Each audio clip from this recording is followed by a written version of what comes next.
Hello, welcome to Lazada Insider, featuring knowledge that makes a difference. We share trusted insights, forward-looking perspectives, and exclusive expert interviews to keep you ahead of the curve. Hi, I'm your host, Katrina, and welcome to Lazada Insider. Today's topic is actually very close to my heart. When I regularly check in and talk with women sellers on Lazada, I heard many inspiring stories on how they leverage on e-commerce to become self-employed, to become business leaders and entrepreneurs. And I think at the broader level, when we look at the whole e-commerce ecosystem, e-commerce not only opens up new opportunities for women, but also it represents an opportunity to further position women very well to compete in online space. My guest today, Alexa, from International Finance Corporation, is absolutely an expert on the topic of gender equality. She certainly shares the same passion as I do on this topic. And today we're going to discuss about the status of women in e-commerce in this region and what opportunities lie ahead of them. Alexa is a disruptive technology lead at IFC, and she leads a team focusing on initiatives that use technology to close the gender gaps in emerging markets. She also serves as a high-level appointee to the board of ITU Generation Connect. Hello, Alexa. It's great to have you.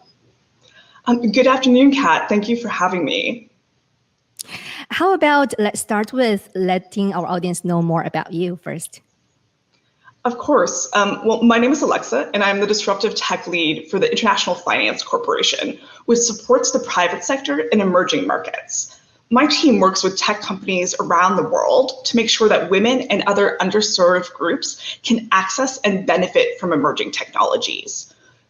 For our new research, we were able to partner with Lazada to use platform data to publish the first ever report on women and e-commerce in Southeast Asia. Excellent. As you mentioned, this report that your team is leading together with, Lazada, Kantar, European Commission, really has very insightful research insights. And as you mentioned, it's the first ever large-scale piece of research focusing on women e-commerce in this region in Southeast Asia. And this piece of research certainly shed a lot of light on the status of how women are currently engaging in e-commerce. Let's talk about some of the interesting insights from this research first. When we compare female and male sellers, do they turn to e-commerce for the same reason? Well, what we found, Kat, is that women and men come to e-commerce with different motivations because they have different experiences offline. Women are active entrepreneurs, but they are more likely to own smaller businesses with fewer employees. That means we see women coming to e-commerce to grow. They are more likely than men to already have a business running, but to really want to be able to find new customers, new markets, or just to sell more efficiently.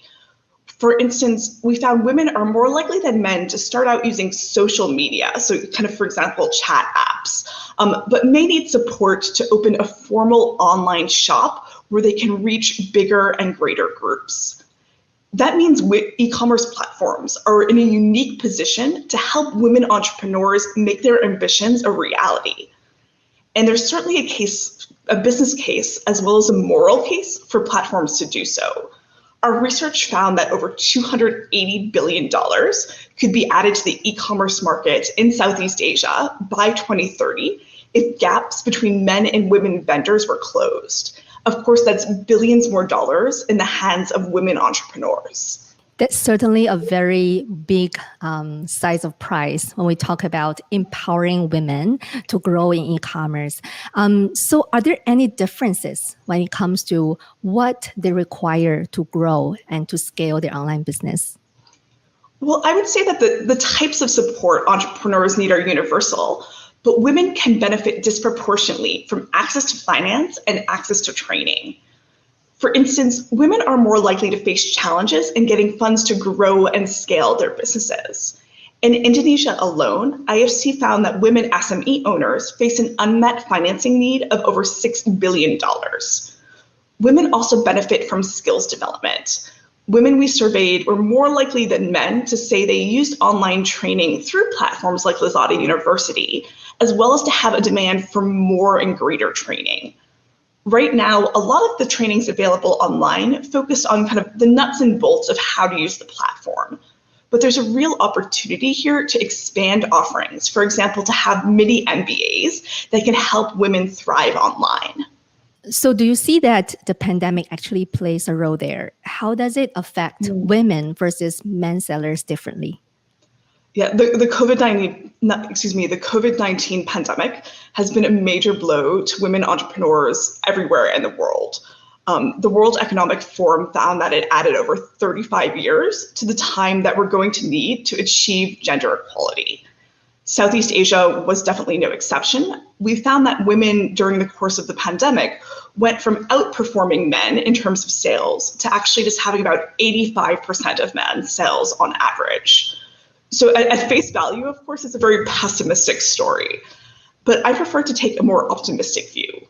Women were performing well before the pandemic, which means we can definitely get back there. That also means that, that $280 billion figure that I mentioned is absolutely a realistic and achievable goal for us. Excellent. Do you see any differences between the countries that you were doing the research on, which is Indonesia and Philippines? Absolutely. Every country we looked at in Southeast Asia and globally tells a different story.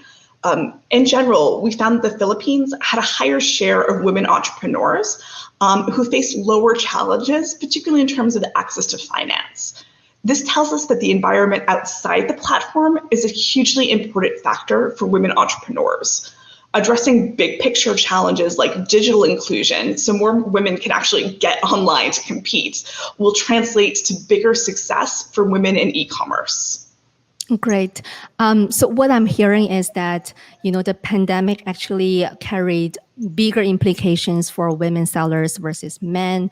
It is a result of a combination like the factors you mentioned, whether they're able to get financial support, and possibly, given the pandemic situation we're in, there is increased need for them to care for the family as well. But you also mentioned that, with challenges comes opportunities, given that they were doing very well before the pandemic. So what do you think are the opportunities for women in e-commerce? Yeah, you're spot on with in terms of your point around family care. We tend to talk about the challenges for women entrepreneurs, but the reality is that e-commerce and digital commerce is overwhelmingly a positive story. It's helping women to compete in the digital economy on an equal basis with men. For instance, to your point on childcare, women do face bigger challenges in terms of caring for their families. And that was one of the big reasons that women's businesses shut during COVID. However, women told us in our research that they actually started selling online in many cases because it allowed them to make money on their own terms and really still be there for their families. And that's certainly not the only benefit we're seeing. One of the biggest opportunities is access to new and bigger markets. Sometimes that can mean kind of bigger groups of customers, being able to sell to an entire country rather than, just your personal network. But often it can also mean going into new sectors like electronics, where women might be historically underrepresented. Last but not least, financing. Women were more likely to say that Lazada's platform financing benefited their business in the last year.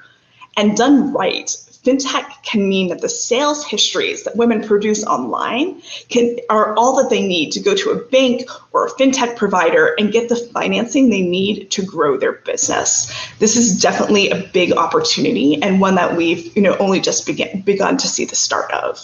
Thank you for sharing the opportunities. Actually, many of our audience out there are women sellers, or they're aspired to join e-commerce. So, what would be your advice to them? How can they best capture the opportunities and breaking through the hurdles faced? Well, I would say two things, Kat.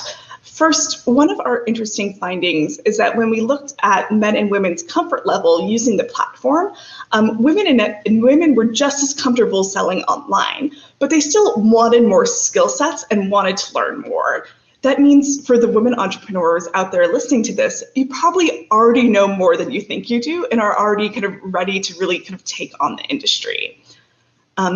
Second, I would say that this is an industry that's really just starting to grow.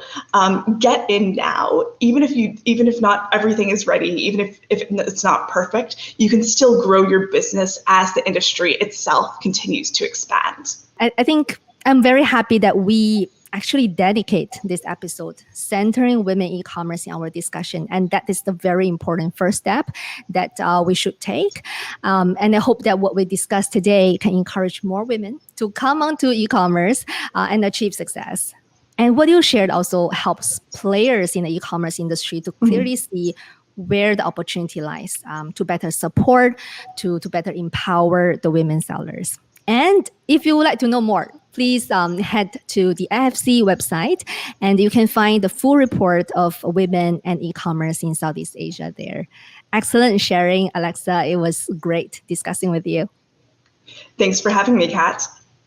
This is Lazada Insider. We hope you enjoyed this episode. Make sure you click follow and subscribe so you don't miss our latest insights and expert interviews. Thanks again for joining us. Until next time, take care.